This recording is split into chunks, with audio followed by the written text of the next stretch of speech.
I had to climb this big pass called the Art Pass. And it's an area that notoriously has bad weather. Like you hear stories about cyclists getting almost stranded. So I really was eager to get going, but I looked up and I noticed like some very dark, kind of ominous clouds in the direction I was heading. And then any smart person would wait it out, but I just wanted to get out of there. So I decided to go ahead, feeling pretty tired from feeling sick. And then the weather just changed. It started to snow a little bit. I thought, okay, a bit of snow was fine, whatever. Put my gloves on, I got my layers, but then it got really, really heavy.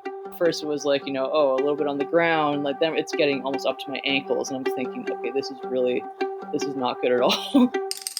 Welcome to the Seek Travel Ride podcast, where we share the stories and experiences of people who have undertaken amazing adventures by bike.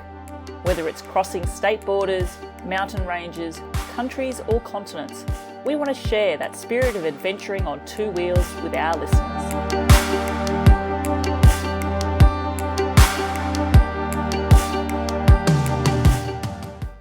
Hello, I'm your host, Bella Malloy, and I'm excited to introduce my guest for today's episode of Seek Travel Ride, Tara Weir. Tara has been undertaking slow travel adventures on a bicycle since 2011 when she went on an organised tour through Tibet and Nepal. Since then, Tara has been captivated by discovering the world on two wheels and has undertaken many multi-year journeys as a solo female. Her adventures have seen her cycle through some of the most diverse landscapes in the world, from tracing the route of the old Silk Road, cycling through the Australian outback, the Carretera Austral through Patagonia, as well as other routes such as the Kenyan Bike Odyssey in Africa and the Western Wildlands route through North America. From these journeys Tara's undertaken, it really seems that she thrives when cycling through some of the most isolated landscapes in the world. Looking back at what I would call her adventure CV, one that has seen her cycle over 45,000 kilometres through 24 countries, I can clearly see how Tara lives for the outdoors. She has now carved out a life which sees her for months at a time undertaking physical work in forestry roles in order to save enough money to sustain this passion of hers. I'm looking forward to speaking with Tara today, getting into the details of some of these incredible adventures, and also to learn how all these experiences to date have both enriched and energised her life. Tara, a big warm welcome to the show. Hey Bella, how's it going?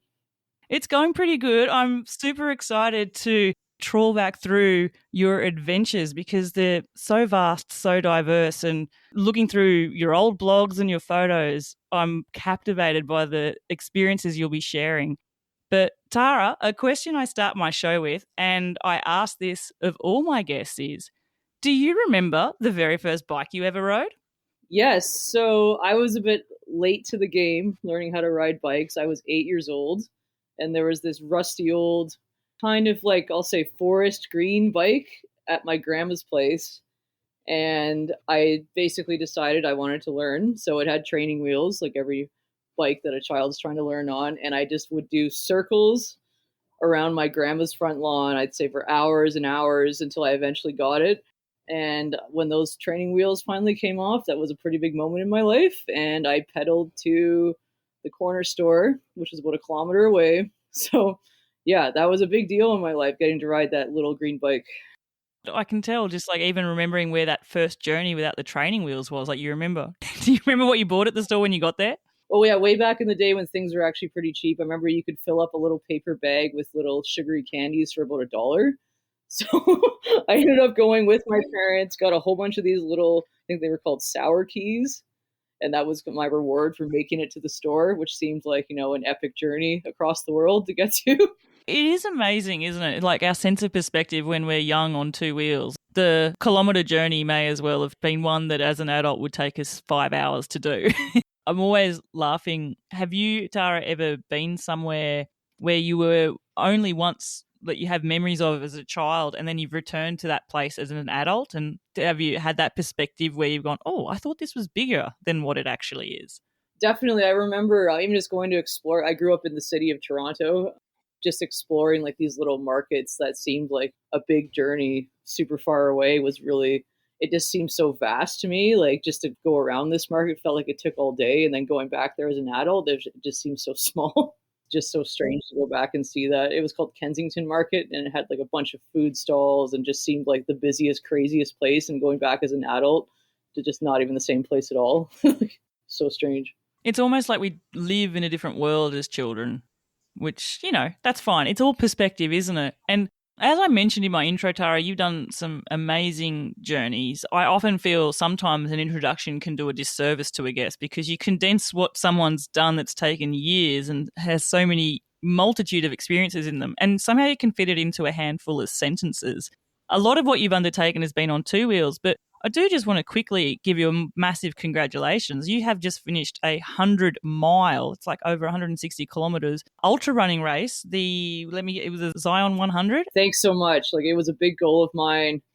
It was something like, 10 years ago, I thought, only like the elite of the elite could do something like that. But after reading this book called Born to Run, which I think got the wheels turning for a lot of modern day ultra runners, I thought I would eventually attempt it. And yeah, I would say it was absolutely a highlight of my life. It was insane, and I'll definitely do it again. I've heard of things like runner's high, and I wonder, after a post ultra, I wonder if there's like a post ultra runner's high that sort of perpetuates on as well. I think so. Yeah, like I'm about a week past, and I still feel it. Like, I'm definitely feeling the fatigue a little bit, but no, it's hard to describe. Yeah, coming back from an experience like that, like I'm almost starting to get a little bit down that it's over. Kind of something that you get like after a really long journey on a bike. It's almost post-adventure depression. I wouldn't say it's quite that heavy, but I'm starting to really miss the experience. Even though there was a lot of pain, I'm starting to come down a bit from it now. And I've definitely experienced that after long journeys on the bike. So I'm kind of familiar with that headspace, but it's always a bit difficult. But I know that I've been there before with journeys, so it'll take a bit to come down from that. It's definitely a known thing when a massive journey or a goal or whatever comes to an end. There's that high ultimately, but then there's also a lot of people really, really struggle with it. I know I have in the past. I know many, many of my guests have struggled as well. Sounds like you're familiar with that. Have you found as you've taken long journeys that that's something that you have found easier to deal with, or you more just recognize that it is what it is in the time? I think I've definitely become better with dealing with it because I know it's a part of it, right? And I think because my life has kind of evolved a bit over the years and I have more of a balance now, whereas before, at one point, I wanted to be on the road all the time. But I feel like I have another life now to come home to, which at one point I didn't have. Like, I always wanted to be on the road, I always wanted to be on the bike. But the fact that I'm transitioning to something else that I love equally definitely helps with it. I think I've matured a lot in that sense where I'm coming down from one journey, but I'm kind of entering another. It's just different. So I think early on, at first doing these trips, I didn't have that perspective as much. And like, I couldn't get rid of that itch to get back on the road. And now I feel like I look forward to it, but I also look forward to the life that I've cultivated here in this little town in British Columbia. So as I've evolved as a person, my perspective has changed and I can deal with, I guess, those like post-adventure feelings of depression a lot better because I know that I'm coming back to something also pretty great. I've mentioned this a few times because it's something that I think was an important point made, and it was a long time adventurer who take multiple journeys, multiple years. Peter Gostelow, he's been travelling like this for, I want to say, almost 2 decades. And something he called out in himself was he feels like he doesn't have a sense of community to come back to when he finishes a long journey. And he knows it's because he is sort of disconnected from people doing the everyday normal routine of life, but he has this pull of the road. I wonder, Tara, when you're talking about British Columbia there and coming back to a different life, do you feel that you're coming back to a community that you're familiar with, and so maybe that is what has helped you with this unease? Absolutely. And I'll just mention I've been following Peter Gostelow since probably 2007, so I know all about his journey. He's a big inspiration to me. Yeah, so like I was kind of at that point in my journeys where like I thought maybe I could tour forever. Like I thought that's what I would do, and I felt that lack of community was really affecting me. But it wasn't just with my tours. It was kind of the lifestyle that I'd been living for a long time where I would go to a job, like a forestry job, and then go travel and then go to another job and never really call anywhere home. And I wouldn't say I'm much of a homebody. I don't really own a house. I'm not that much of a nester per se, but For me, it's like having the community has really added a lot to my life because I found you make very quick and intense friendships on the road and you're always around people, but these aren't people that know you to your core. They're not people you would go to at the worst times. So I feel like naturally humans, we tend to thrive in groups. And I'd say there's absolutely nothing wrong with spending time on your own. Fully encourage it. And it's amazing. But for me personally, I feel like that was lacking in my life, just having the community. I do miss my time alone in the outdoors by myself, but I also like to come home to a group of friends that I know and can like build relationships with. So I feel like my life feels a little more rounded, but that's just me, right? I'm not saying that's the only way to be, but that's what was missing in my life. So I feel like I've created a better balance now than I have in the past. When I was doing my super long trip, I was traveling for almost 2 years and I something just felt like it was missing. I couldn't really figure out what it was. I thought, am I burnt out from cycling? Do I need a break? And then when I stayed for a bit, when I built that community, I got excited to cycle again. For me, the balance seems to work pretty well, I think. Well, I want to get into how this has even all started for you and what the spark to explore our world and travel in this manner. How did it all come up for you? Like, you probably didn't know when you were first setting out that this is what your life would lead to. But what sparked you first wanting to take that first type of slow travel? Well, I'm going to go back a long ways. I'm going to say it's a job that kind of changed my life, and that was tree planting in Canada. So after they harvest areas here, after it's clear cut, we have to go and reforest it by hand. So this is like back in 2005, a 19-year-old who like lived in the city her whole life. And, I'd done some outdoor stuff, but I'd never really like done anything like that. And I was looking for my first job. And I have an older sister in Vancouver who told me, "Oh, I know someone who plants trees and makes tons of money." And I thought, "Oh, what's tree planting?" And then I looked more into it and I thought, okay, maybe it's something I'll try out as my first job. Came out to a town called Prince George in British Columbia, started my tree planting job. The toughest thing I've ever done. It probably still is. So, and then it wasn't just the actual work, but like the people that I met out there, this group of people that were working 3 months out of the year and then traveling the rest of the year. And my mind just thought, how can you do that? Don't you just get your job and you work 9 to 5 and then you do your vacation? But no, these people made a lifestyle out of this. And I thought, that's interesting. And then some of them were backpacking for 6 months out of the year. Some were cycling. So that kind of like got the wheels turning. I thought, okay, this is a different way to live. I'd returned to university and all I could think about was getting back out there, working in the woods, and then having all that time off. So I ended up planting throughout school. And then once that was done, I decided I wanted to keep doing forestry. And that's when I started thinking about travel. So first it was a backpacking trip, and then I ended up reading a book. So I don't know if you've heard of the Canadian band Rush. Like they're fairly big. I haven't. You haven't? Or maybe I have and I'm not thinking of it straight away, but go on. Okay. So the drummer, Neil Peart, he would actually bike between his shows, and then he took a trip in West Africa and wrote a book about it. It was a supported bike tour, but it was called The Masked Rider Cycling in West Africa. And just the way that he talked about this type of slow travel by bike, he said, in here, like when I'm traveling by bike, I'm traveling at people speed. And I thought that's really interesting because I'd been a lifelong cyclist, but, a road cyclist, no trips or anything. So with my budding interest in travel and then reading this book about cycling, I thought this is really interesting. So then I started doing research and I found out there were people that were biking across continents with fully loaded bikes. And I thought, there's no way, how is this even possible?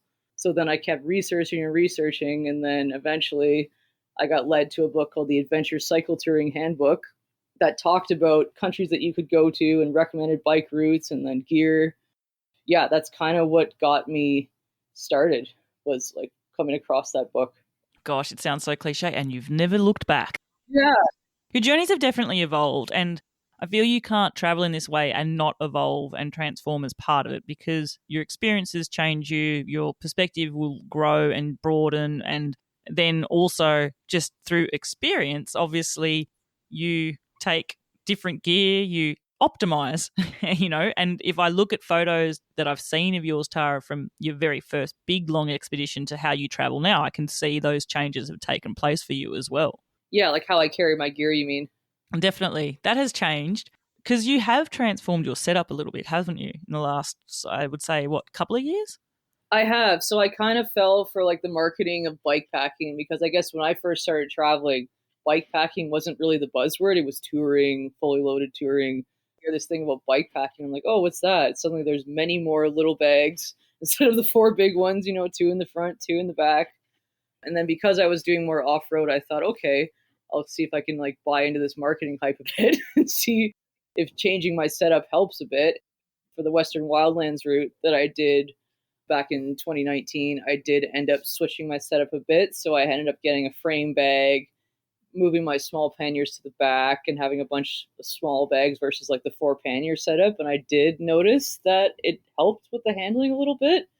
Same bike. I've had the same bike for most of these trips except for my very first one. I love that you have the same bike and you are so loyal and dedicated to it as well, because I guess it has served you well, right? Oh yeah, like I really love this bike. Like I said, marketing will try to convince you that what you have probably isn't good enough. You need to get bigger tires. You need to get, your steel frame's no good. You should get like a titanium frame. That marketing will always do that, but I'm a firm believer in sticking with what works. You could always have better brakes, bigger tires, but my bike's just been so reliable. I mean, I've probably had 5 punctures in 45,000 kilometers. I've never had anything major happen. Wow. I've had a cracked rim before. That kind of sucks. But like the actual bike itself has been hugely reliable. So I am kind of attached to it. I do get people telling me like, oh, it would be way better on this bike. You should get tubeless tires. You should do that, blah, blah, blah. I've been a lot of places and like I've never really had a real issue. So why would I change what works? Mm. Budget too, right? Sure, I'd love a fancy new bike, but that's not the cheapest thing. I could put that money towards a trip, right? Yeah, I name him Dozer. It's weird. It's big and yellow, so I call it Dozer the bike. Yeah, it's a Thorn bike, is it? Yeah, it's a Thorn Nomad from, when did I get it? 2013. And is it like belt drive? Like, is it pinion or what sort of gearing do you have? Is it? So it's a roll-off bike. It's still chain driven. People always ask me I can never fully explain how the gearing works on that thing. Like, oh, what are the ratios? I'm just like, I have no idea. I have a 40-tooth chain ring on the front. The sprocket is 17, if that helps anybody who's good with that stuff. But yeah, the roll-off has been hugely reliable. It's really hard to go back to a derailleur after having that for so long. It would be. And Dozer has been loyal and faithful to, like you said, oh my gosh, it's like a puncture every 9,000 kilometers, give or take, I'm sure. But wow, that's pretty great. Oh, it's really good. Some of the trips, it's been really necessary to use sealant in my tubes. I haven't converted to tubeless because I haven't needed to.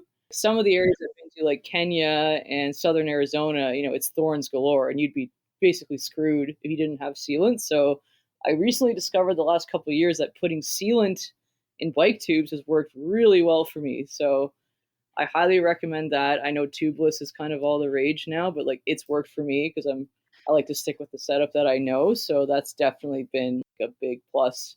Is having sealant, it makes a big difference. I want to know if we move away from the equipment a bit, because there's many podcasts that'll talk about bike equipment ad nauseum, and this is not what Seek Travel Ride really focuses on. We focus on the people experience and the human interest stories behind why my guests are taking these journeys. Your first sort of bicycle journey then, 2011, you went on an organised tour through Tibet and all the way to Kathmandu, I believe, in Nepal. So the Friendship Highway from Lhasa to Kathmandu. So that trip was not a solo trip. It was organised, I'm guessing, obviously, because you're in Tibet. That's the way to go there.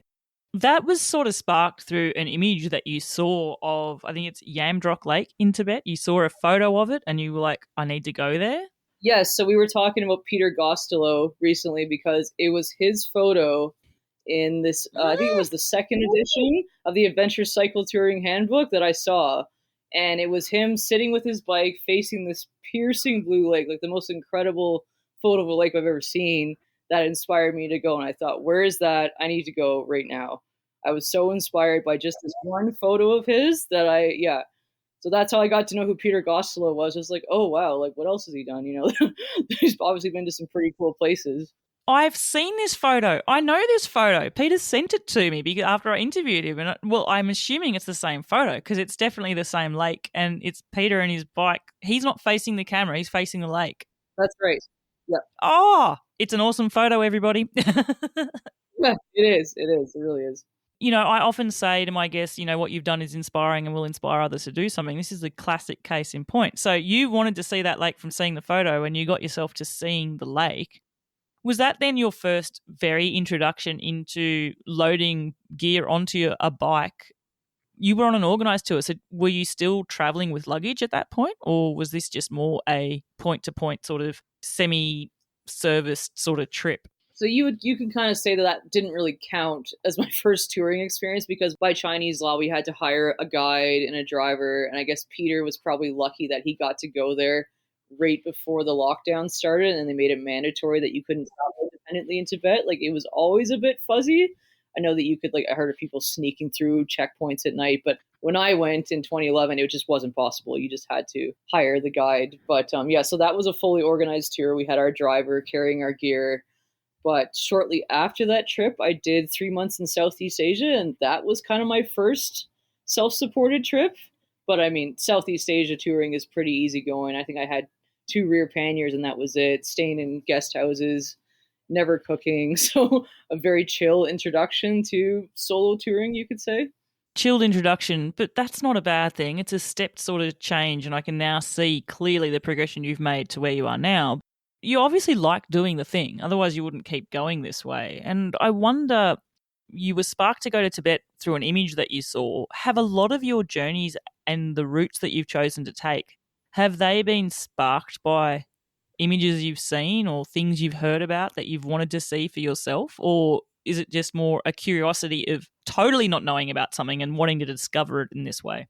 So I think a lot of it happened with that book, the Adventure Cycle Touring Handbook. Like they talked about places like Mongolia that I never really thought about going. And then I'll talk about 2 other women that were big inspirations to me. So Kate Harris and Melissa Yule. Like Kate Harris is a pretty successful author right now, but in 2011, they did a trip called Cycling Silk. They cycled from Turkey to India and went through countries like Tajikistan, Kyrgyzstan. And these countries were never on my radar. And just looking at their photos and reading her incredible writing, that trip inspired me to sort of take on more adventurous countries. So I would say I would owe it to those 2 women and their journey is what basically inspired me to go to Mongolia and start my really long trip. So yeah, I definitely owe it to those 2 for sure. You were talking about how Southeast Asia felt like it was easy. You didn't have to carry a lot of gear. You didn't have to cook often. And so, it was a really easy change. You've obviously gone through some pretty remote places where it's not easy. You are carrying all the gear and you're on rough roads that are hard to go up or down on. With those hard moments, for someone who clearly loves this way of seeing the world, do you also have those moments of not loving it in the moment and just wanting to be free of it and transporting yourself back somewhere comfortable? Oh, absolutely. Like that's the problem with things like social media. Like we don't want just the Instagram view of a trip. Like there were some tough times. Just really intense loneliness I experienced, not in the sense where I felt afraid. I just felt the lack of connection with people was really intense. Like I remember really feeling this when I was crossing Tajikistan, even though I was talking to incredible people with no common language, I still felt, I think I was really feeling that lack of community at that point. That was really difficult. I was also sick at the time, had a really bad stomach bug, so everything just kind of compounded, and I had quite a tough time there. Even though it was amazing at the same time, it was really, really difficult. I could tell you probably the toughest day of cycling I've ever had, if you want, which would have been in Kyrgyzstan. What made it so tough? So this was probably one of the hardest days ever. I was just recovering from some kind of stomach bug, and I was about, I think, 100 kilometers from the Tajik-Kyrgyz border. I had to climb this big pass called the Art Pass, and it's an area that notoriously has bad weather. Like you hear stories about cyclists getting almost stranded. So I really was eager to get going, but I looked up and I noticed some very dark, kind of ominous clouds in the direction I was heading. And then any smart person would wait it out, but I just wanted to get out of there. So I decided to go ahead, and it was fine for a while. I was still feeling pretty tired from feeling sick. And then the weather just changed. It started to snow a little bit. I thought, okay, but it snow was fine, whatever. Put my gloves on, I got my layers, but then it got really, really heavy First it was like, oh, a little bit on the ground, like then it's getting almost up to my ankles, and I'm thinking, okay, this is not good at all. And then it got crazy, crazy heavy. It was super, super cold, and I hadn't seen anybody for probably half a day, and I was really starting to worry. And obviously, the only way, I had to keep moving forward. I couldn't stand around. I had to keep moving, but I was like all my layers on, my puffy jacket, my gloves, and I was seriously worrying about my safety at this point. And I was so far away, there was really no turning back. Things were starting to get pretty grim in my mind, like out of nowhere. This van showed up with a roof rack, and I was thinking, like, am I hallucinating? Are you kidding me? Like, I hadn't seen a vehicle all day, and then this van just pulls up, and I'm like, what? Stop, stop. So I'm like waving my hands to stop. And then the guy stops, comes out, and then like offers to take my stuff. And I'm just like, yes, yes, yes. So that was kind of surreal that man came out of nowhere to my rescue, because that's probably the only time where I was actually a bit worried about my safety. And I feel like I really messed up, because usually I'm a pretty good planner, but that was a serious moment of concern before he showed up. So yeah, that was kind of crazy. He drove me all the way up to the border. I didn't even leave the vehicle to do the border formalities because I was so cold. So I was just shivering in the front seat, and they were all super, super nice to me. And then, yeah, it was an insane amount of snow up there. Like, the vehicle could barely get through it. And this is late October. So I was in the premieres a little bit late. I thought I would just about make it, but I really got lucky that day. That was definitely kind of a scary moment. I'm all about adventure and a bit of challenge, but that was like, you messed up, Tara. You should have really paid attention to those dark clouds and stayed put. But in the end, it was fine. I made it out, made it off that pass, so it was good.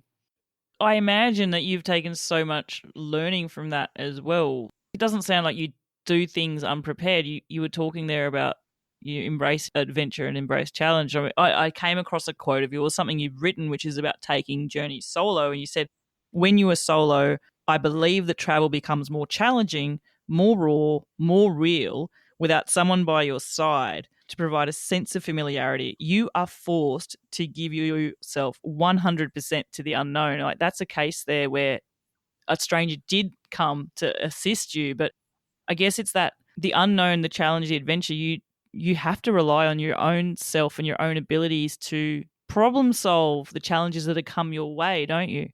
Absolutely.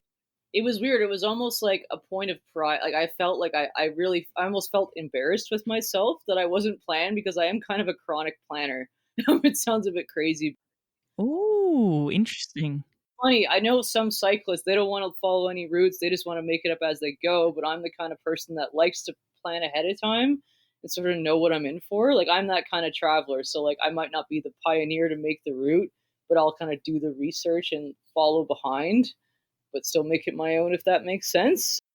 Typically, like, I've never run out of water, I've never run out of food, never had to flag down a truck in desperation because I didn't bring enough water. I'm always a planner. So I feel like I really messed up then, and like I really should have paid attention to the signs. Sometimes you don't know what you don't know. Sometimes it takes an experience to give you that awareness, that can give you that understanding. Do you think this was ignorance in a way, or?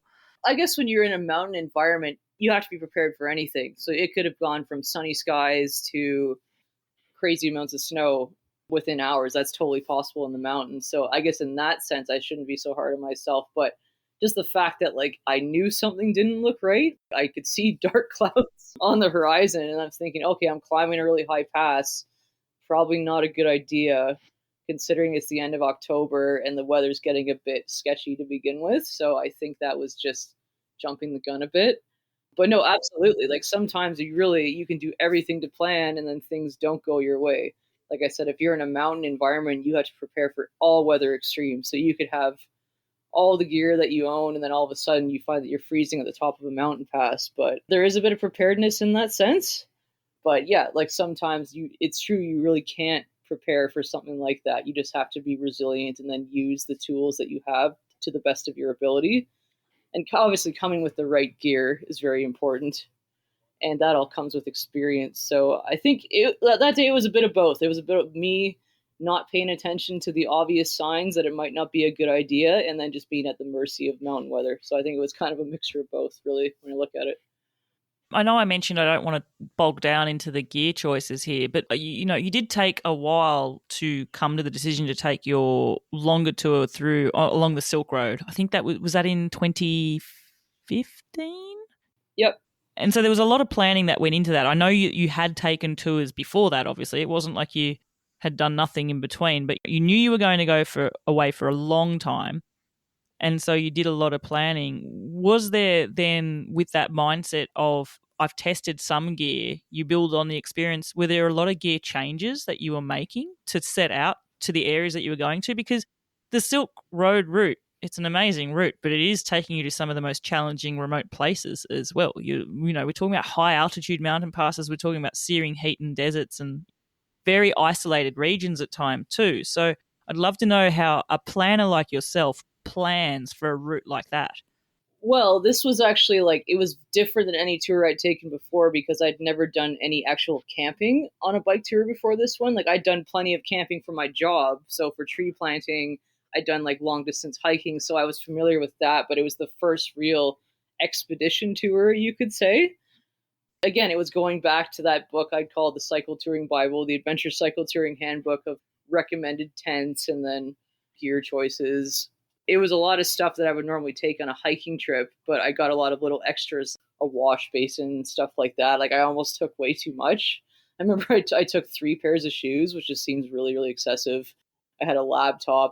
Yeah, I had way too much. I had so much weight on that bike, it was ridiculous. I don't know how I managed with food and water loads, but yeah, I think I overdid it and I overplanned.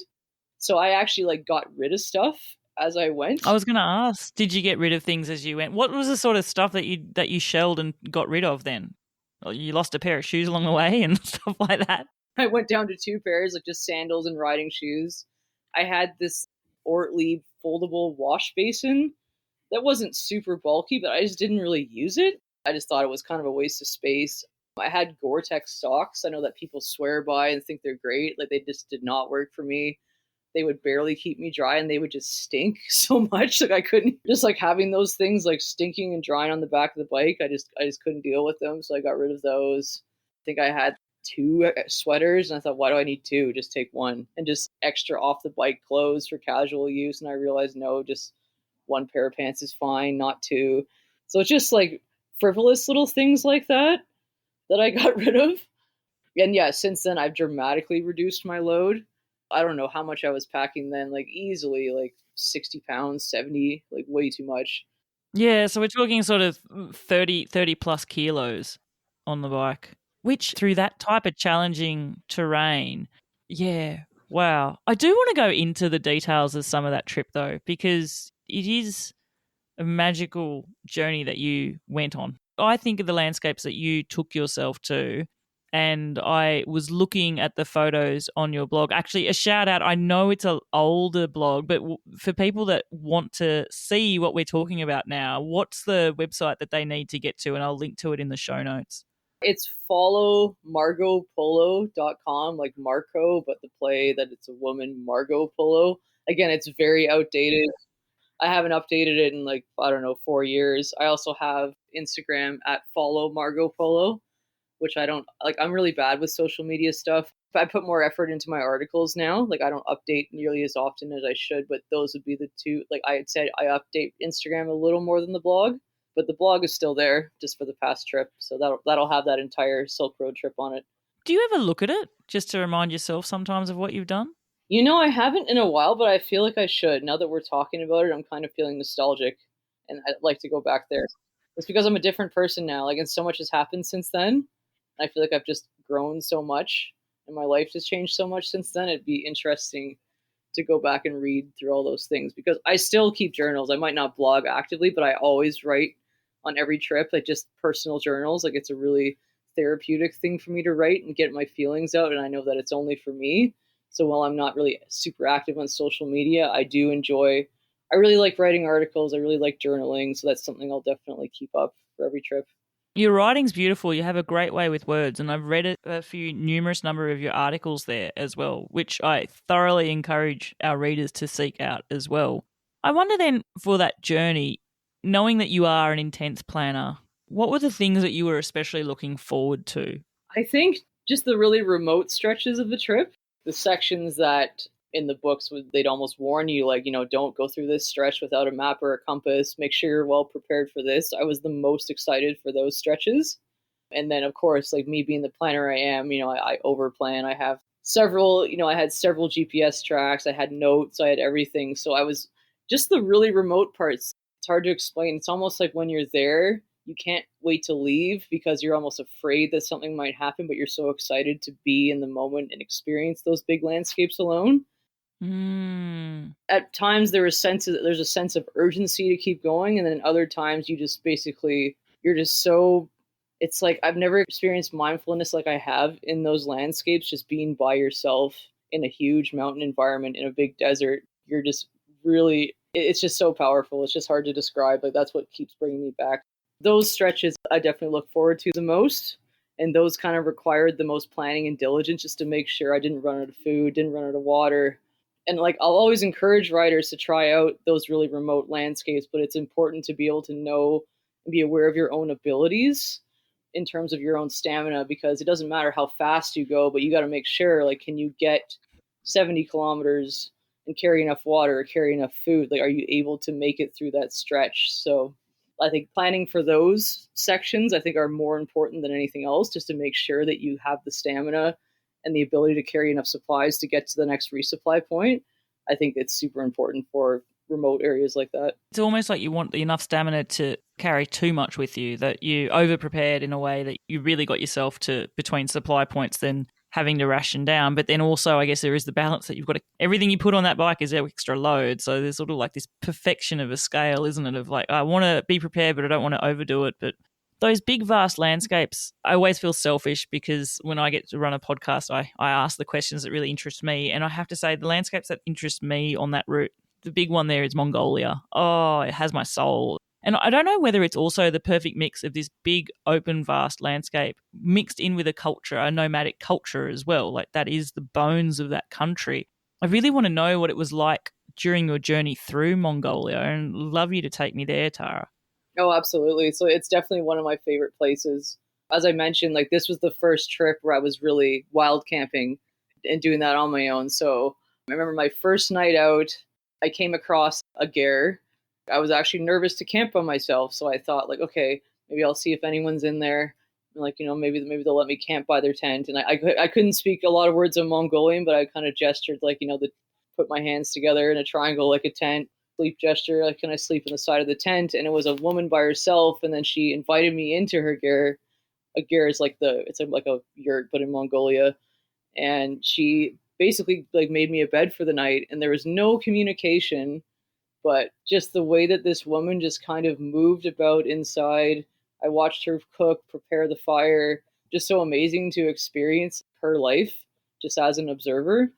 And just being able to spend the night, and like that, immediately all my fears were kind of shed in that moment, that I could experience that. And then, like, she welcomed me into her home, because I was really nervous doing this by myself. So like, just that first night I thought, okay, I think I can do this. I can really experience Mongolia. And then after that night, there were multiple attempts to wild camp, because Mongolia is a wild camping paradise. There's no fences. You can basically camp anywhere. There's no private land. And then I had trouble because every time I put up a tent, some people would find me on a horseback, and they refused to, they try to, like, tell me, no, you can't camp there. You have to sleep in our garret. It's like, no matter what, like, I couldn't camp. Everyone was trying to get me to sleep inside with their families.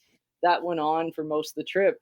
The amazing thing about Mongolia is that you think, oh, there's nobody around. It's this big open landscape, but it turns out there's always somebody who's seen you. There's nobody around, then, oh, look, there's a guy on a horseback. Just shows up, or a guy on a motorbike. Just the hospitality of the people was just absolutely amazing. So like I said, like, I tried to wild camp, and I definitely did more than a few times, but often someone would spot me and they refused to let me put my tent up and insisted that I stayed with them. Mongolia it was just absolutely amazing. The special experience of being welcomed as a visitor into their ger, and like you said, just observing how they go about their life in there as well. I feel that's at the very essence of someone who wants to travel in this way. Part of you travels in this way to experience the world and observe the landscapes, but I feel there is also another part that wants to understand more about the cultures. There was a quote that I came up about I think it was on your blog, maybe it was in an article, and it was, in many ways we humans are the same. And I wonder, that's something that you have collectively built up through your interactions with strangers on your journeys, right? Exactly. You just notice that I feel like all humans kind of have similar basic needs. We need shelter, we need nourishment, we need community.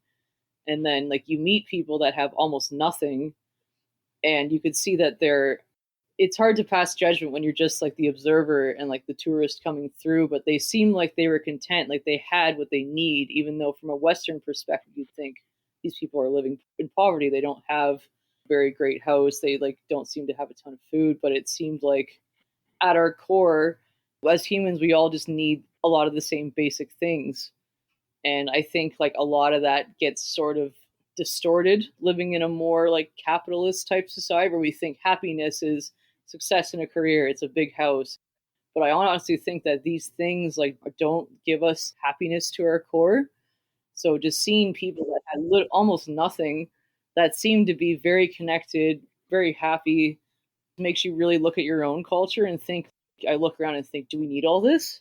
This is like a Canadian, often we can have whatever we want if you have access to it, but you think, do we really need all this? Is this really what's making us happy? So again, like I want to stress that just being an observer, I can't pass judgment on a culture because I'm merely an observer. But just from the feeling that I got and what I noticed, these people seemed like they were at peace to me. There was no stress.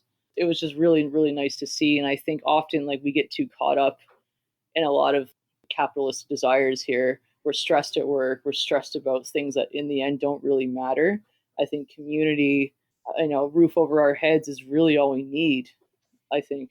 I wonder what country that you've traveled through probably gave you the biggest, I don't even know if it's the right word, but the biggest sense of culture shock. Where did you feel most foreign? I will say China because the language barrier was so intense. I forgot to mention, so on my 3 month tour through Southeast Asia, I also went through a small part of China. So China was my first country riding through solo. And just like the language barrier was, it was very intense. And, I would do my best. I would try to speak Mandarin. I think I was good at the numbers 1 to 10, and I could say like, steamed dumplings or something, but I would attempt other words and I would just get laughed at or get a lot of stares. And I remember like because I wasn't carrying camping gear, the riding was fine. It was great, but just trying to find accommodation at night was always a big thing because I would arrive in a village, couldn't really communicate, and eventually I had all these nice people kind of following me around trying to help me. And we'd go from hotel to hotel, and people would look at me and shake their heads, and I'm thinking, what's wrong? Why can't I stay anywhere? And then I found out like a lot of hotels didn't take foreigners. They kept like, pointing at a Chinese ID card, and I'm thinking, what are they talking about? I have a passport. What's going on? This was a problem at a lot of towns that I went to. Like I had to literally walk around for an hour before I could find somewhere that would take me. Wow. Yeah. So being new to travel, being my first trip solo, self-supported, like that was a bit stressful at first, but I absolutely love China. It's really amazing. I love traveling there, but yeah, the language barrier and then just yeah, like it was really quite difficult at first. So I would say that was the biggest culture shock. Just some of the mannerisms were different. I guess, being like a nice, polite Canadian sometimes. Eating at restaurants are a very loud, boisterous affair, which I really liked, but I'm used to people, being mindful of. I think Canadians were too polite. We worry too much. So yeah, like I liked it. I liked you go to a restaurant, it was just loud and just very, very different. It was definitely a bit of a culture shock at first. So that means that doesn't mean I didn't like it though. I did really enjoy China, but yeah, I would say that was probably the toughest time I had in that regard. I think so. Yeah. I could imagine. And actually, I always joke, but it's true. I can't have a podcast for Seek Travel Ride without talking about food. And we did touch briefly on this before we press record. And you did call out, Tara, that probably some of the best food you had was in China. I'd love to know about maybe a meal in China that you had. Oh my gosh, this sounds like such a stupidly hard question, but what's a meal that you're thinking of that you had in China that just went, blew your mind's taste buds, so to speak? So because of my lack of skills with the Mandarin language, I had a lot of the same meal, but it was all very, very good.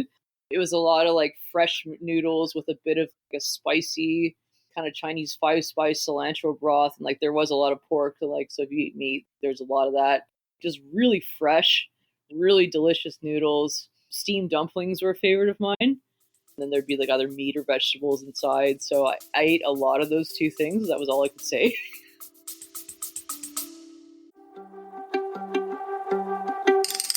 Hello, everyone. I just wanted to take a quick moment to say a big heartfelt thank you to all of you listeners who have given me a small financial donation and supported me on Buy Me a Coffee. All of those donations do make a difference. They help to support the running costs of this podcast so that I can keep producing episodes for you each week. And I really appreciate all of you who've clicked on the Buy Me a Coffee link and sent me through a small donation. If you are listening and would like to support the show, you can do so quite easily. I've provided a link to Buy Me a Coffee.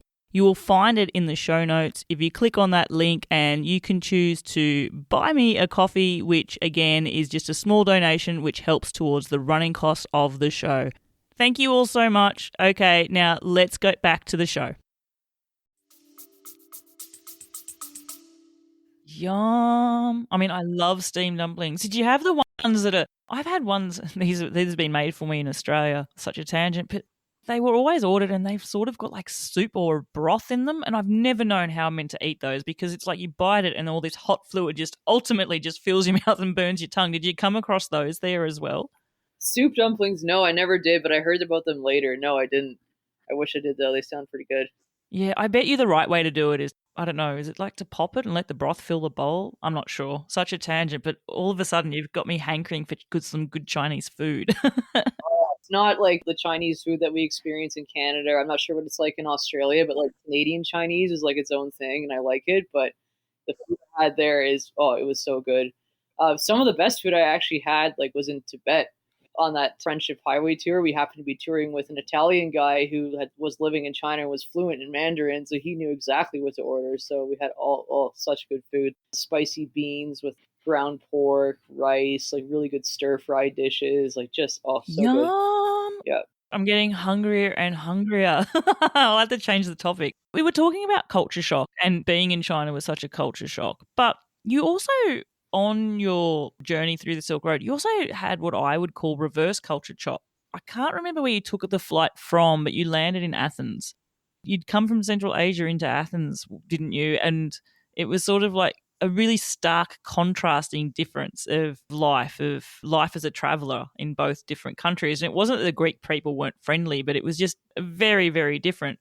Can you remember those moments? Yes, for sure. So I think, like, I'll just say traveling through Muslim countries was an absolute joy because in the Muslim culture, I was told it's travelers are held in very high regard. I was told by a Muslim being hospitable towards the traveler is almost as important as prayer. As a traveler through their country, had a lot of attention, lots of invitations for food. Like I almost had to turn down some of these invitations because I wouldn't get anywhere because the people were so kind. It's like, yeah, constantly trying to invite me in. So I think maybe I just got a bit greedy and addicted to the attention because then I went to Greece and I was just average. Like, oh, look, someone on a bike, who cares?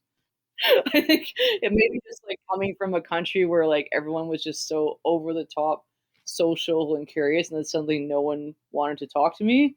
I mean, nothing against them. Like that's kind of my problem, right? That's what it would be like here. Like, sure, people would talk to you, but no one's going to come running at you, excited because you're on a bike, right?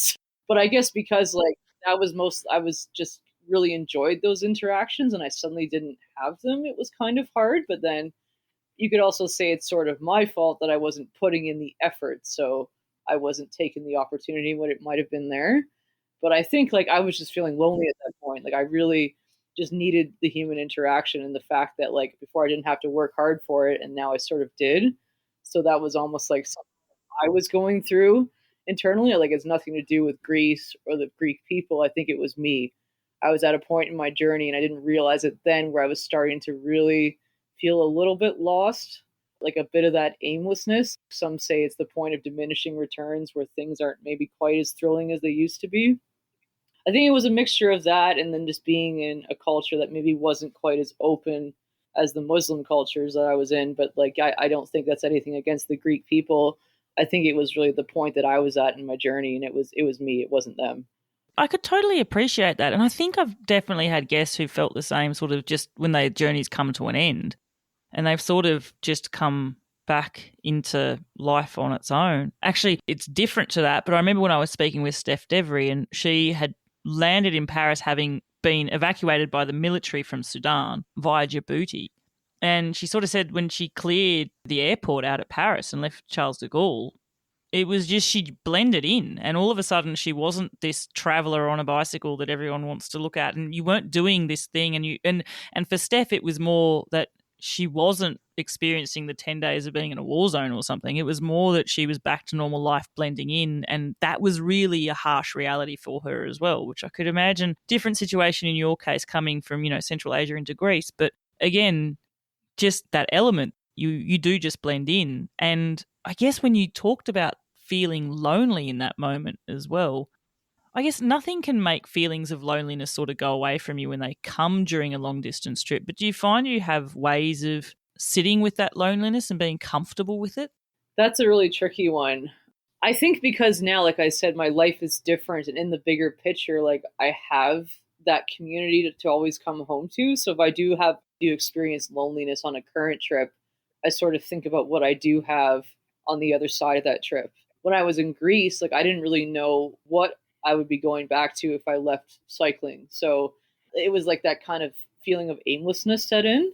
That was okay. That was what I embraced. That's the reason why I went on these trips, was to, kind of experience that unknown. But I realized that the purpose was kind of gone. I was never chasing an A to B where I thought, okay, I have to cycle from this point to this point. That wasn't the purpose of the trip. But then, like, I couldn't really figure out what my why was anymore. And I think at that point, I was sort of wondering, what is the reason I'm going on this trip? Am I doing it for the adventure?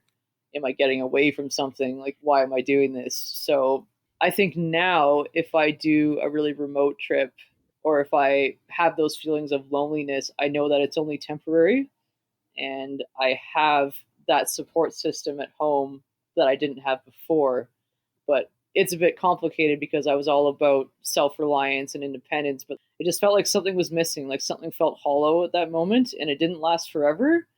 It was kind of hard to get through. It didn't really come back until many months later, so I'm not sure exactly what clicked in my head, but I feel like now, as I've matured as a traveler, so I can go back to those moments and learn from them and understand that they're only temporary. And I can see that's a part of the whole journey, is to experience loneliness, and that it won't last forever. Do you find the motivations to travel to different places, have they changed a little bit as you've progressed as well? Like the Western Wildlands route, for example, your motivations to travel through North America that way, it's vastly different to deciding to go through the Australian outback or through along the Silk Road. Do you find those motivations have changed as your experience has grown through these journeys? So something strange has been happening to me as I've gotten older. Like, I know I'm only 38, but I could feel something in my brain trying to get me to settle more. Like, I'm afraid of feeling too comfortable. And I kind of fell into this during COVID, and it scared me a little bit. I remember even just getting out the door and doing a trip around my home province was suddenly really scary to me. Like, I've noticed that I have to push myself a little bit harder to do these things, but I still do them. I'm afraid of getting older and getting too comfortable. I don't know what it is. Like, people say, oh, as you get older, this happens. And then maybe it's just me, but I could feel something kind of lingering deep in my soul that's like trying to pull me back now. I don't know if that's because I'm in a serious relationship and I've experienced a lot. Going to Kenya was like a big, like trying to like even kick myself even more and say, no, you're going to do this. You kind of have a bit of fear, but you need to go to Kenya. Don't go back to the US, even though I love the States. Like, you need to go to these harder places now, because I'm afraid that something might try and pull me back in the future. That might not happen, but I feel like I'm not as fearless as I used to be. Even though I'm still doing adventurous things, I have to push myself that much more. I don't know. I don't know why it's happening. I know I have some older friends that say, what are you talking about? It's no different for me, but I don't know. There's something in there that I'm trying to actively resist and still push myself to do challenging trips. But like when I was 20 something, it was really easy. Like, of course, no big deal. But now I feel like I have to push myself more. And I can't explain it. I don't know if other people this age experience it, but I have been. Maybe it's unique to me. But I feel like I got to nudge myself just that bit more to do those difficult trips. Yeah, it's very strange. It's only happened to me, I think, even since post-COVID. It was something that kind of grew in me that I don't like it. Like I want to be as brave as I used to be, but I know maybe it's a part of getting older. This is just inevitable, but I want to keep pushing myself to do hard things even as I age. It's amazing, isn't it? Because I could read your articles and you're pretty open and honest in them as well. I will put that out there. I can look at your Instagram posts, and as a good podcast host, I have done that a lot this past week.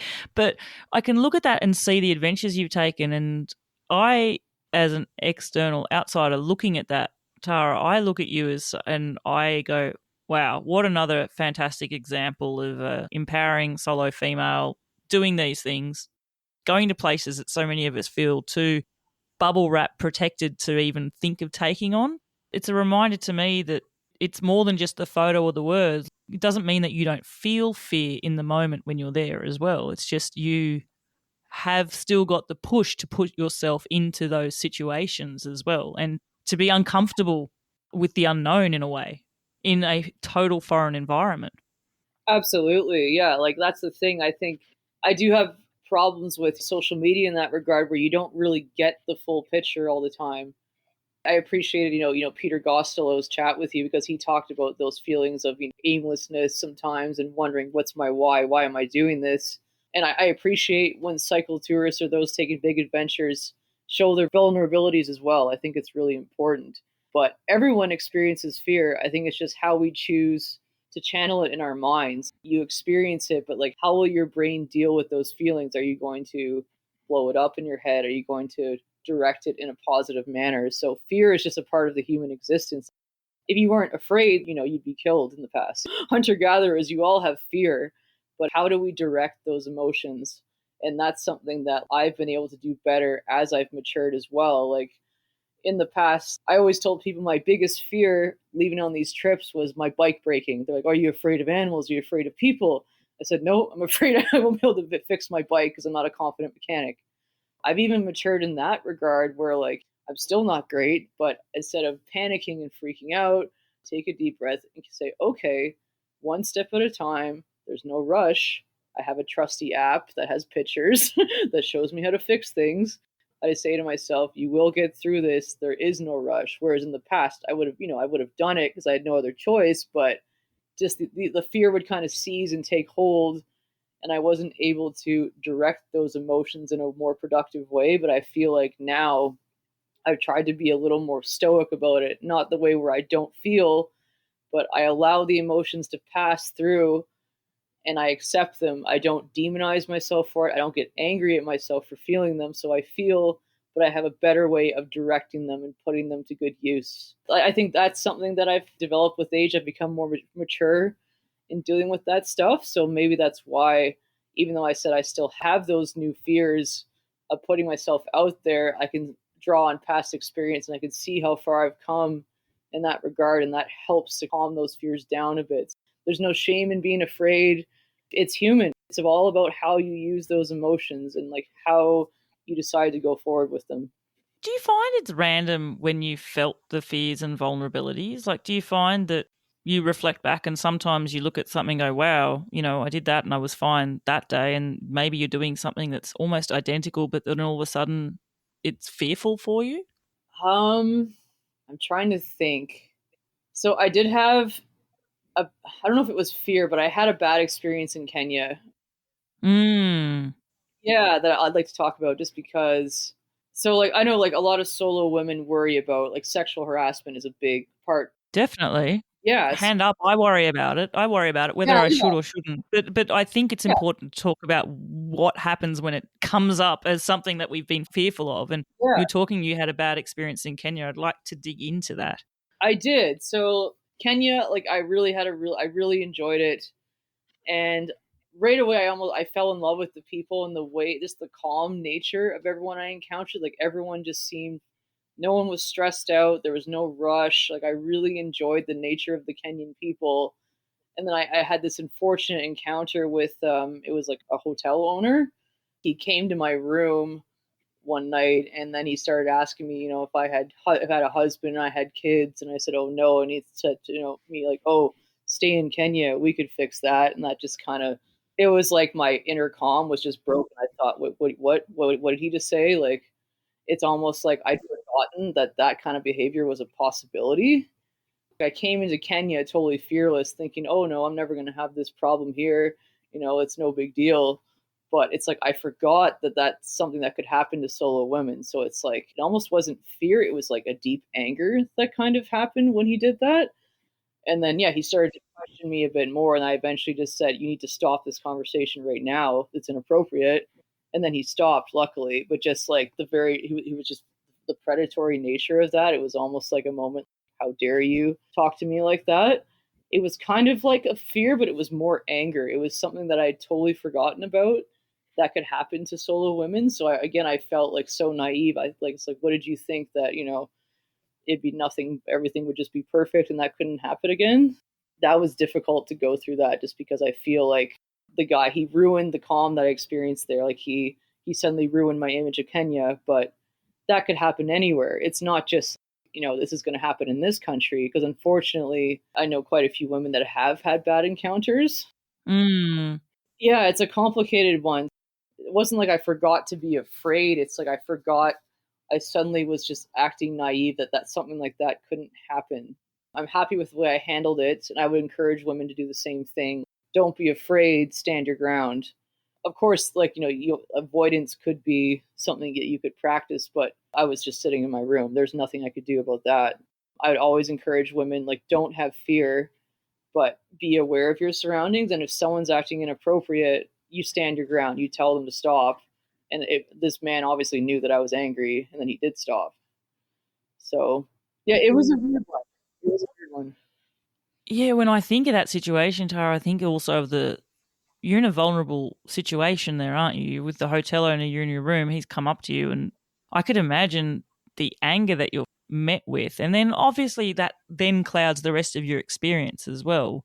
And it does marry up, because I have felt this strongly as the host of this podcast, because I feel so appreciative and really proud to say I've interviewed a lot of strong, inspirational solo female travelers. And this is a conversation that has come up. It's a conversation that gets brought up to me by listeners of the show as well. But I think it would be wrong to paint a picture that invariably, most of the time, things don't go wrong. The fears that are put into our heads aren't actually there. And, you are welcomed more often than not with beautiful kindness. And people probably welcome you more sometimes because you're a woman, because they have this perception that you're vulnerable. But then something like this happens, I think it's wrong not to talk about that it can happen. Like it can occur. And I'm not sure what the answers are to that either. We've spoken about Peter Costello a few times. Hi again, Peter. But he did actually he had an interesting situation when he was in Saudi, and it was actually with a man. But he did point out he was fine, but he also is very aware also that at times he has wondered, if I was a woman, how would this scenario play out? And he has wondered, he has seen the extra difficulties that potentially a woman would face in a situation as well. And yeah, I'm not 100% sure what the answer is on that. You've obviously reflected a lot on that situation that occurred in Kenya. And your journey wasn't over that night. You obviously had time to spend through the country from then. Having reflected back, how do you feel about what's occurred in terms of taking yourself into vulnerable places as a woman and those sort of things? Like if someone was to say, hey, is it safe to travel like this? What should I do? Like, what learnings have you taken? Well, I think it's always important to listen to your instincts. So if you're with somebody that's giving you a bad feeling, don't hesitate to break that conversation. You're obviously have these, you're afraid that, oh, I might seem rude, I might seem abrupt, but that's definitely something I've learned. If something doesn't feel right, you can leave. But I would just encourage women not to be afraid, because I've encountered, I don't know how many hundreds, thousand people, and I can think of a couple bad encounters. Like it's just such a minority and the overwhelming sea of kindness that I've experienced. So I would say, unfortunately, incident like what I had in Kenya, like maybe not that exactly, but like I know women who have been harassed in Canada. Like it's not just in these countries. Exactly. We can't be ignorant. We do have to understand that like perception of women in certain countries is different than here. The women in these countries don't have the liberties that we do. it's more expected that they fit a certain role to be a mother and to like just to be in that one role. So I guess in Kenya, it was obviously unusual for me to be a single woman with no children. But most people would, it'd just be friendly questioning, like, "Oh, are you married? Do you have children?" And that didn't bother me at all. But like this encounter was a lot more predatory, so that's what made it different. So I would say, as a solo woman, get used to the questions. It got to a point where I would just say, "Oh, my husband, he's so fast. I'm cycling. I'll catch up with him tomorrow." Stuff like that. I've heard of that as a technique. I think it was actually, I want to say Mackenzie Barney. I think she used that as a technique when she was, "Oh, where's your husband? Oh, he's just a little bit ahead," or, "Oh, he's just a little bit behind." It might have even been Nikki Ray. Sorry to both of you, whoever it was. I know I've heard that as a technique, and I think it's a great one to use. Yeah, do I think it's great that we have to use it sometimes? Hell no. It'd be nice not to have to No. think about this. But also, to your other point, it's not lost on me that often, unfortunately, in the world that we live in, we're more likely to come to harm through our partner or someone that we know. It's actually generally, in those horrible instances, it's someone we already know that's doing us harm. And a lot of my guests have pointed out they feel a lot safer on the road than they do necessarily in their own home city. So there's no great answers, is there? No, but I would just encourage women, like, don't be afraid, like, stand your ground. If someone does something that's inappropriate, don't be afraid. I'm not afraid to tell someone what they're doing isn't right. I've met so many women who have unfortunately experienced sexual abuse that like I wouldn't hesitate if I felt threatened to not be afraid. Like I'm not an angry person, but like you will see me at my angriest in those situations, composure, but at the same time you want that person to know this is not okay. And then most people in that culture would also deem that wrong. It's not like that's a culturally acceptable thing to do, right? That man does not represent Kenya in my mind. He is not the average Kenyan man. He was, say, a bad apple, for lack of a better word. He didn't ruin my experience. Like, I had a bit of anger after it happened that I got over, but then I realized there's just so many beautiful people in this country. That one man, I won't let it ruin my trip. It took me a bit to really come down from that experience, but he didn't ruin my trip. I wrote an article about the trip and I felt it was important to talk about that experience because for other women who wanted to cycle there, didn't ruin my time and I made sure to stand my ground. So my message to solo women is to not be afraid. Most people want to help you. If you do find yourself in a bad situation, don't be afraid to stand your ground because it's never acceptable. It's never your fault. If something like this happens, you should never blame yourself. It's not like you did something wrong. Like that man he shouldn't be doing what he's doing. It's never the woman's fault, right? Absolutely. Something that you can draw on now is that inner strength that you have. Yes, you were angry, but it was inner strength that you could draw on to get you through a situation like that as well. I mean, this is not really in the spirit that you wrote this, but came across, you said, and I'm trying to draw on the fact that of your experiences, what you're drawing on now and to who you are now. You say, sometimes when I picture myself climbing that mountain pass in Tibet to the stunning Himalayan lake, I feel strength.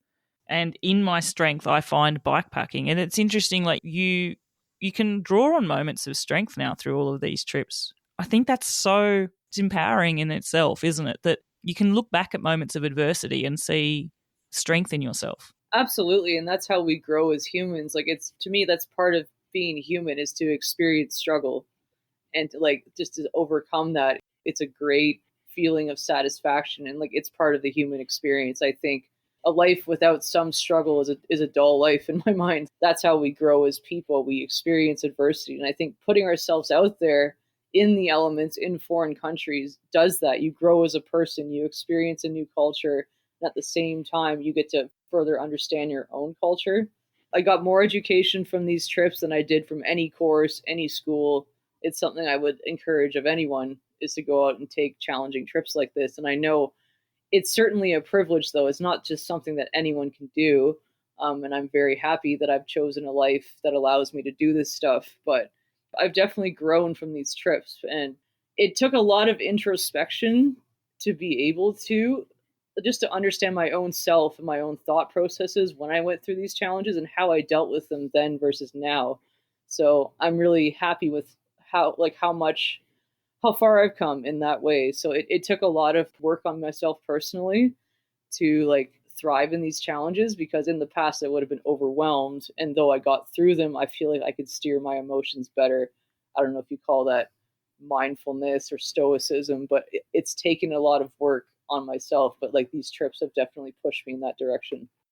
You know, we're talking about strength and we're talking about internal strength. There's an element of physical strength that you have as well. You are hell strong, right? You lift big. I've seen the photos there. But also, you know, when we were talking and we talked about it at the start of the show, you came to understand about this way of travel through planting trees in forestry in your role. That is such a physically demanding role that I can only imagine. Like, how many trees are you planting a day typically? When I was good at it, 3,000 plus. Wow. It's a lot. My gosh. Hang on, hang on. Have you ever done the calculation of how many trees that is a minute? Like, just. No, but like typically when you're good, it takes seconds to plant a tree. Like we're not talking like those big giant trees that you carry to plant in a park. Like they're No, little you were talking about seedlings. saplings. I know. Yeah, they're tiny. Like I actually planted in Australia for a season. That was wild. That was that was crazy. Whereabouts? So I did a contract around Mildura, and then I did Oberon. Is that New South Wales? Oberon? Yeah, and then Queensland, but I didn't last that contract. It was Queensland in the summer, and that was just way too intense for me. I couldn't handle the heat. Heat and humidity. Back to it, it is a physically demanding role, but it is one that you go to help sustain this lifestyle of taking months off a year at a time to go and travel as well, isn't it? Yeah, so I don't actually do planting anymore, but like I still do forestry. I'm lucky to be with a company now that kind of lets me pick my own work schedule. With planting, I was working about 3, 4 months a year, and now I'm about 6 months a year. It really complements my lifestyle well, because like I'll be honest, I've never worked really full time. It's just I thought I had too many other goals. I thought, well, how am I going to go bike packing if I only get 2 weeks off a year, which is what the typical Canadian gets, right? So I've kind of cultivated a life for myself where I live really simply, that I can get by with only working half the year. Like, I don't own a vehicle. My partner and I, we don't have a house. We don't have children. So I've kind of like almost formed my life, not totally around bike packing, but it's a huge part of it. So my priority was to find a job or find a working lifestyle where I could do these long trips. So though I'm not going away for years at a time now, I'm still doing multi-month tours. Tree planting is kind of what started that desire to live that way, because I'm not sure, if I never went out and planted trees, I'm not sure what I'd be doing, if I'd still be in Toronto, if I'd be doing the 9 to 5 thing. I don't know, but definitely at 19 years old, getting into that job introduced me to a whole new way of life that I never knew existed, and that led to the more adventurous trips and bike packing. But it was tree planting in northern British Columbia that started all that. So I'm still, even at 38, I'm still working seasonally. I don't work all year. I'm still sort of living that lifestyle, but I'm trying to be a little more grounded now. So like I'm in a relationship, I have a home base. I'm not just like hopping job to job, different apartments all the time. So I'm somewhat grounded, but I could never commit to being fully in one place. I still need that element of adventure in my life. Yeah, it's like I'm living in both worlds. Like I'm not fully on the road all the time, because I found like it didn't work for me after a while, but I'm not totally settled. Like I'm very happy with my current partner. We've been together 7 years, but I'm lucky to have someone who's supportive of my lifestyle, where like I'll go away for a couple months. I'll do these crazy ultras, like my powerlifting stuff, but then, we do our thing together too. Like, so I think I found a good balance that way. Whereas in the past, it was maybe too much of one thing. As much as I love bikepacking, I found my then desire to live on the road full time just wasn't really working for me. So now I think I found a bit more of a healthy balance. That took a couple of years to figure out. As a tree planter and as someone who has spent a lot of their time outdoors, I imagine that when you're in these big, vast, majestic landscapes, and so diverse, the ones that you have seen, I've said it many times. There's times where I myself have been in those places and I feel about yay big. I feel like a centimetre tall and Mother Nature is all around me. Do you Yeah. have those moments yourself? Oh, definitely. And it's kind of overwhelming. I can think of a moment on the Western Wildlands route. It was almost like a spiritual moment. Sounds kind of cheesy, we'll say. But I was crossing a section of the Navajo Nation, which is just east of the Grand Canyon, but north of Flagstaff. And I didn't see anybody all day, just this big, beautiful, kind of rolling single track through a desert landscape. And I had to go to this one area to camp. It was kind of like on top of like a mesa, like a big flat top rock tower sort of. And I remember just putting up my tent, and then like it was super windy all day. And then suddenly the wind just stopped, and then the sunset started, and like it was, I just felt so small in this gigantic sky of just reds and pinks and yellows and oranges. Like I'd never seen anything like it in my life. And I just felt overwhelmed by what was around me. That is probably one of the most amazing scenes in my whole life. Just like being there by myself and having felt like the sky was kind of swallowing me because it was so big. And at that point, like I think I talk about it in one blog post or like in an article that I'd never felt so small as when I experienced that one sunset in the Navajo Nation.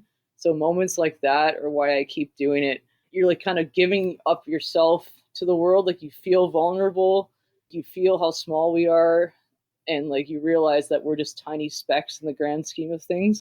We kind of forget that because we get consumed in all these trivial things, but then just being in a big landscape like that by yourself, like it's very powerful. Yeah, that's why I keep doing it. It fills you up, puts you in your flow state, so to speak. Yeah. I think I read the Western Wildlands route that you took. I think you do refer to that as one of your favourite trips, right? I do. And I always had this thing with the southwestern states since I was a teenager. Like, I don't know if it was the pop culture or the folklore of the Wild West, quote unquote. I know that's a problematic term, but just traveling through big landscapes, cacti, canyon lands, like I'd always wanted to experience that, and I'd always been really fascinated with it. So that year, I'd actually planned to do the Great Divide route, and then this Western Wildlands route came out the last minute. Like it was just released that year. And then when I saw what areas it went through, like Utah, Arizona, I thought I have to do this. This is like my calling. I have to do this trip. So just a combination of the landscapes, the people. To me, it was just the perfect trip. It was hard. Yeah, it was physically demanding. I got sick on the way. The sun like almost burnt my lips off because it was so powerful. But just experiencing something that I dreamed about so much as a teenager, yeah, it was just a dream come true, just being through those landscapes. And that sounds really cheesy again. Yeah, it was just the perfect adventure. Like I haven't really experienced anything like that trip since, even though it was a familiar culture. I always found that I wanted to go as far away as I could, like Mongolia, Asia, like really far from Canada, as I hadn't paid much attention to the US. And then I kind of like revisited that old teenage desire to like experience that part. And like to this day, I think it's one of the most beautiful countries I've ever seen.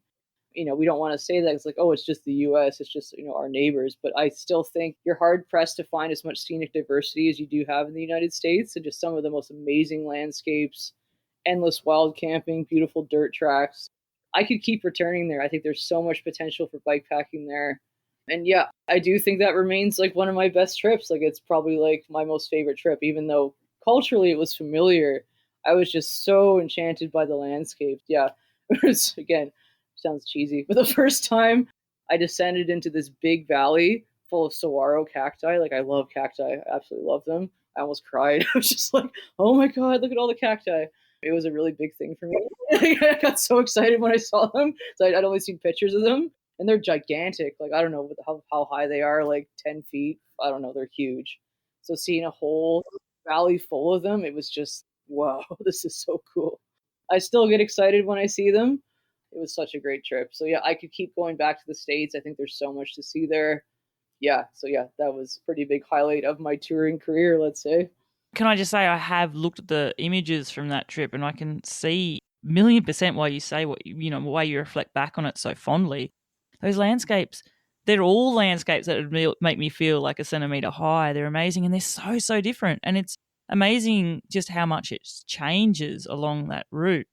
It's made me reconsider what my own views are of, say, a desert landscape. And to be fair, through interviewing so many guests talking about a desert, I realised that I had this preconception myself where a desert is a lifeless place.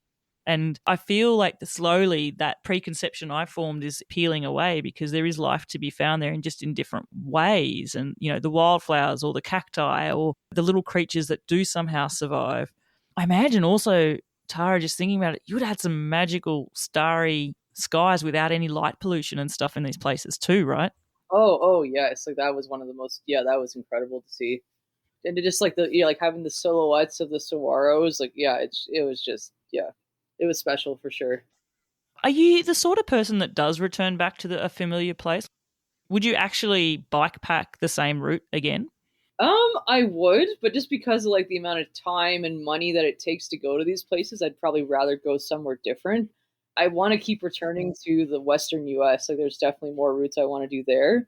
I would do the same routes again, but at this point I just want to see new places, but I'm not all about, getting as many stamps in my passport as I can. Like I could keep returning to the US. There's just so much to see there. Yeah, I would say it's definitely in my top 3 countries. So but at this point, there's still a few places I haven't been to that I want to go to. So it really depends. Like if I want to do a short trip, I'd probably go back to the States. But there's a couple other countries that are still on my list. Can I be cheeky and ask you where those places are? Like, what is next on your list? Okay, so my immediate next trip, I'm going with my dad this time. So we're biking from Dawson City in the Yukon Territory, like way, way up north to the Arctic Ocean to a little village called Tuktoyaktuk. You can say that, Tuktoyaktuk. Tuktoyaktuk. I've seen it before. Is that the? Oh, hang on. Is it the Dempster Highway? That's it. Yeah, yeah. We're gonna do the Dempster. Wow. Summer coming up. I was going to say you're doing that with your dad. That's awesome. Has he taken bike travel before? So he did 3 days on Vancouver Island with me, and then he's done England, but he hasn't done anything like really wilderness like this. So it's going to be a good challenge for him. But he has been up there, just not by bike. Oh my gosh. I'm going to be cheeky. You can totally say no, but I would totally bag the opportunity to speak with both of you after that trip. That would be awesome.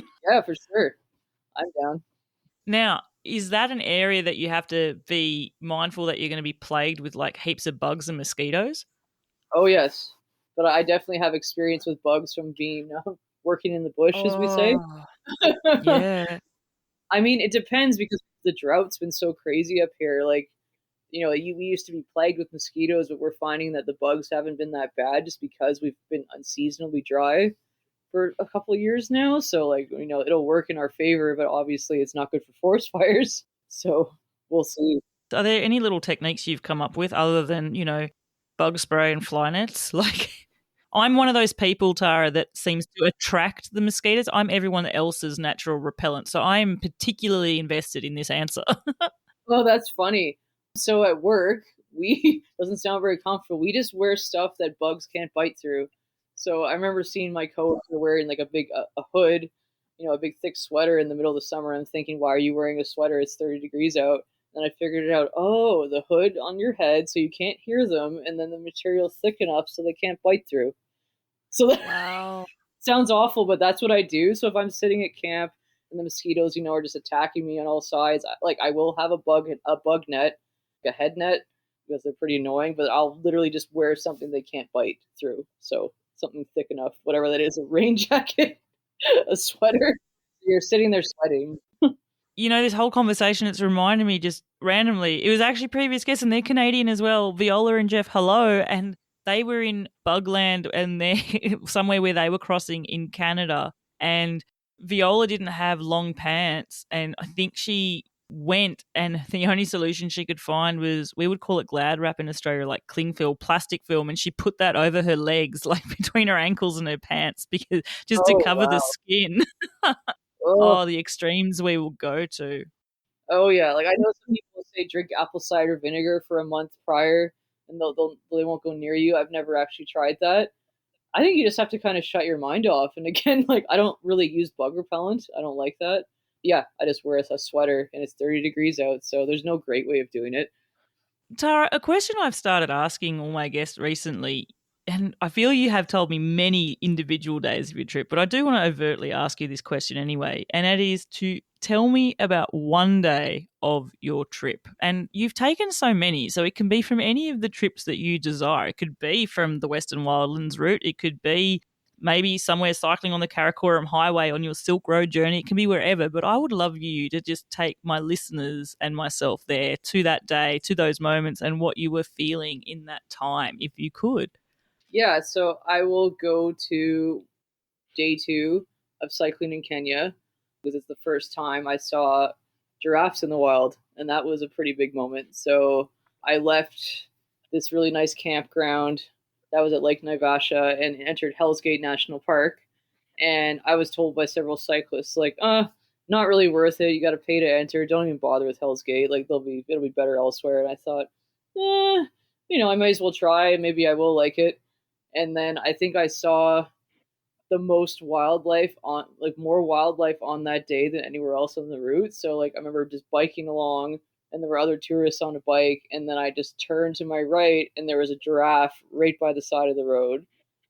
And just just seeing that crazy alien like creature in the wild for the first time was just absolutely insane. I'm just thinking, like, I'm literally just pedaling my bike and there's a giraffe right there. Like, I just couldn't get over that. Yeah, so I don't know how long I just stood there and just watched this giraffe, this, like, yeah, something that looks like from another planet. And then I continued on through the park, and then it was just herds of zebras, warthogs, elands, just like, the Lion King is like right there. Like, it was really, because I've seen some cool wildlife on my bike trips, but nothing like that. And that's kind of what drew me to the Kenya Bike Odyssey. So like that's obviously not the average day in the saddle. That's definitely an anomaly. So I'm not picking, like, if you want like a routine day, it'd be very different. But that was really, really something, just to like have the freedom of a bicycle, not be confined in a vehicle and seeing those animals. So like I don't think I'll experience anything else like that, because I've seen bears, I've seen, like, yeah, I've seen a wolverine before.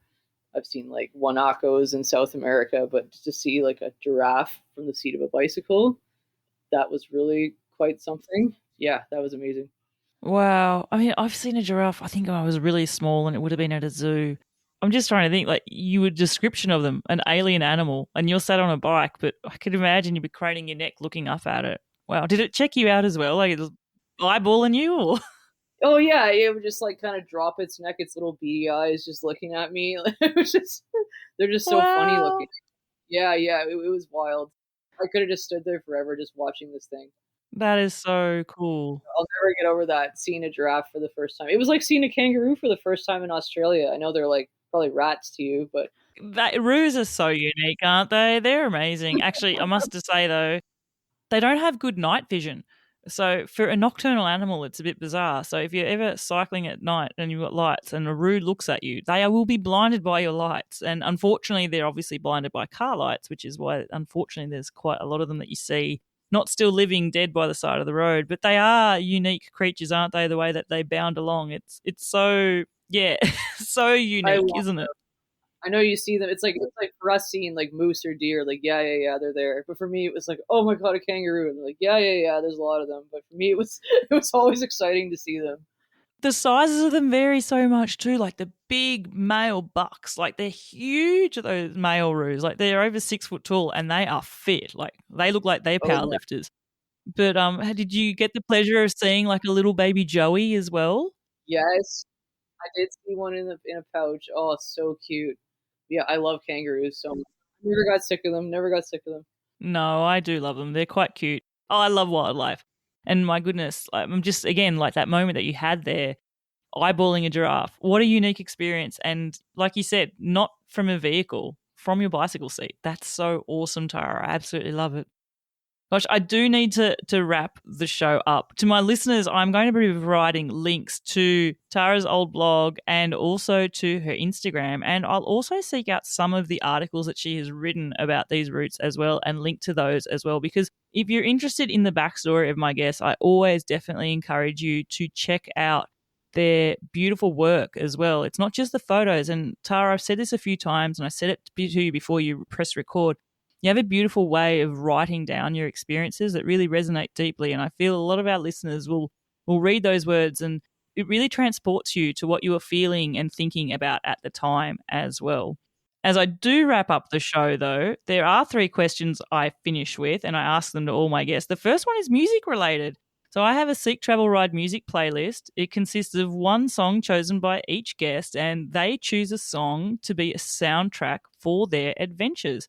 This playlist of listeners is available on Spotify and Apple. Again, links in the show notes. But Tara, as a guest, you get to add a song to this list, which is ever growing. What song would you pick to be the soundtrack to your bike travels? I thought about this. Millennials might relate to this one, but Enya, Orinoco Flow. It's a very nostalgic sound for me because it makes me think of childhood, but it's very whimsical. Yeah, 90s, but like it's just a very whimsical, floaty song. I can't describe. Yeah, it's just a really pretty song. So it kind of takes me into a bit of like a trance in the landscape that I'm in. Like I don't typically listen to music when I bike. I don't, but when I do go back to it, like on the Western Wildlands route, I kind of like ditched a lot of like social media and all that, and I wasn't even listening to music. And when I started to listen to music again, like it was kind of overwhelming. It's just like having that back in my life. So yeah, that song, I don't know, it just brings back a lot of childhood memories. I just remember my mom putting it on repeat over and over and over, and I just thought it was like the coolest sounding song. So it kind of brings back memories, and yeah, it puts me into that like kind of happy, whimsical, floaty headspace. That's awesome. I'm going to picture you because I listened to this playlist, and what's cool is I remember which guest has picked what song. So when the song comes on now, whether it's on the playlist or on the radio, I now always think of my guest, and that's cool because I think of your adventures. I'm going to think of you floating through the landscape, the many landscapes that your trips have taken you on whenever this song comes on, and you are added on the playlist. I love it. That's brilliant. Next question. You're given a choice one day. You will be able to forever cycle up a constant, never-ending, back-breaking, lead-breaking climb, or you can cycle into a headwind. Which one are you going to choose? Oh, the climb, without a doubt. I'd definitely choose the climb. Yeah, not even a thought. Headwinds are just soul crushing. I don't know who would choose that instead. Like, how many? What have most cyclists chosen? Most people are choosing Team Hill Climb, which is Yeah, why, I don't know if you noticed, and listeners, I've done this for the last couple of episodes. Doesn't matter how I word the question, everyone keeps choosing climb. I try and make the climb sound horrible and the headwind not so brutal, but everyone, I think it's about 9 out of 10 people, between 5 and 10% of my guests will choose a headwind. I'm a hill climb. I'm there for the climbs and the views, so I'll add you into Team Hill Climb. Very much almost a very one-sided affair. Okay, final question for you, Tara, and that is you have the choice one day, you're just cycling 4 hours and you can choose to cycle 4 hours on your own or 4 hours with other people. Which one will you choose? it would be dependent on where it was, but I think it would be by myself. Yeah, I sort of got that feel. If it was like a busy city or something, I'd rather have other people. But if it was like a bit like a lonely landscape, just me, I hate cycling in traffic. So if it was busy, I'd rather be like following the four people or the three people. But if it's easy riding and it's remote, by myself for sure. The picture that I have of you on your trips is that sort of remote landscape. So I think you're by yourself there. And it's interesting when you think about what we spoke at throughout the show about those feelings of loneliness and dealing with them and stuff. But I also feel, Tara, just reflecting back on your adventures, there is something that is enriching and energizing for you to be doing these and to be undertaking them. And I think overwhelmingly that is what I think about now when I hear your name, and that is what I'll think about, that this is how you achieve your state of flow, is traveling in this way. Tara Weir, it has been an absolute pleasure to go down the rabbit hole of adventure, to understand how you started on this, how you seek out challenge, how you're saying no to the fear and doing it anyway. Thank you so, so much for sharing your stories and experiences here on the show for Seek Travel Ride. Thanks, Bella. I've really enjoyed revisiting these experiences, and you're a really awesome host. Really enjoyed chatting with you. Well, listeners, I don't know about you, but I took so much from that conversation there with Tara, learning about her adventures and her experiences, but more so just a little bit about her and some things that really rung true for me. The way that she described having fear now, but not letting that stop her from continuing to do the thing, to ride in these amazing places, to challenge herself as well.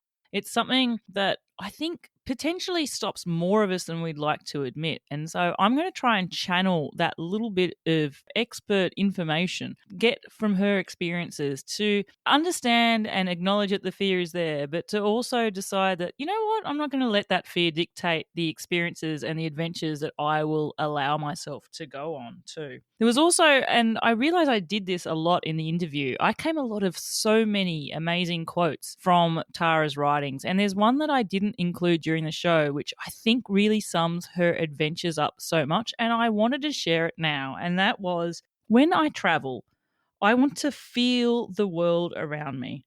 I don't want to watch it through the window of a moving vehicle. When I think about Tara sharing her day of her trip, she was just on a bike. She wasn't behind the glass on a safari tour watching this giraffe. And I feel so much of her adventure has been that yearning to see things for herself, go down the road less traveled, and experience things under her own steam. I really hope that you enjoyed listening to Tara's story and her experiences for this episode. If you are enjoying Seek Travel Ride, chances are you've probably got a friend who would enjoy listening to the show as well. Did you also know that's the best way of having Seek Travel Ride grow its community and expand it? It's by your recommendations to those people. So what I'm going to ask you to do now is a huge favor. If you close your eyes, think of a member of your family or a close friend who potentially is also interested in hearing about other people's experiences of bicycle adventures. And can you share an episode with that person? Tell them why you like the show. Tell them what you liked about the episode. And let's see if we can make a new listener out of those people as well. Until the next episode, my name's Bella Malloy. Thanks for listening.